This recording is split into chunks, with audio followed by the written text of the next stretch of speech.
કપાસનો કપાસીઓ એ ભોમાં પડે, પાણી પીએ, મૃતિકાને ખાય, એમાંથી કોંટા થાય, એ જમીનમાંથી હાંઠી થઈ, એમાંથી જીંડવું થયું, એમાં કપાસ થયો. એ કપાસ કોણ કેવી રીતે પકાવ્યો કે 100 વર્ષ 500 વર્ષનું વયા જાય તો પણ એ એવો એવો, અને ગમે એટલો તડકામાં હુકવી નાખો તો હાથ ઉકાય નહીં.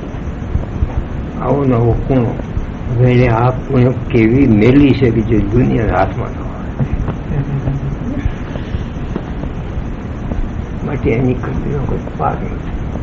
ત્યાં આ બધું ગોઠવું પણ બધા એને ખાવા માટે, ચાવવા માટે, આમાં કરવા માટે અહીં બેસે આમ હતું ને માલિકો જ નહીં થાય, નડે જ નહીં, ગોખલો ગમે ખાતે રાખે.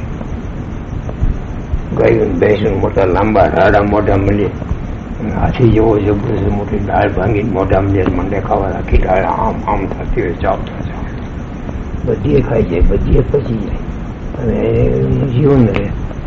પરમેશ્વરે કેવું બનાવ્યું છે તો જુઓ, એક ઝીણી એવી નાની ચીજ છે એનો પણ પાર આવી શકે માટે મનુષ્યનું રૂપ બનાવ્યું છે એ પરમેશ્વરને ત્યાં એની સમીપે એના જેવા થઈને રહેવા માટે.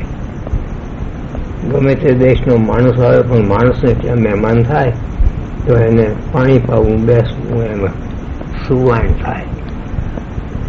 એમ ગમે તે દુનિયાનો કોઈ પણ 2 આંખો, 2 કાન, 2 નાકને, મોઢું, માથું, હાથને પગ એવું કોઈ પણ આવે અને ભગવાનને ત્યાં જઈને ઉભો રહે તો ખાવું ને પીવું ને હેળમેળ થઈ જાય. ખબર ન હોય કે કરોડો ગાવ તારોડીઓ આખો છે ભગવાન એને ઉભા રહે તો એ બે બોલવા માંગે. એની નિશાળીઓ ક્યાં રાખીએ, એ સ્કૂલ ક્યાં ગોઠવીએ, એ ભાષા બોલવાનું આવડવું, જાણવું ને એકબીજાનું એ ક્યાંથી આવ્યું બધું. માટે એની સૃષ્ટિનો હિસાબ જ નથી. શાસ્ત્રનું વર્ણન કરીને કહે છે કે એના શરીરમાં જેટલું સમાઈ ગયું છે એ સમાઈ ગયેલું એના કરતા દુનિયા અનંત ગણી છે તો એ સમાઈ જાય. માટે એને આવડે.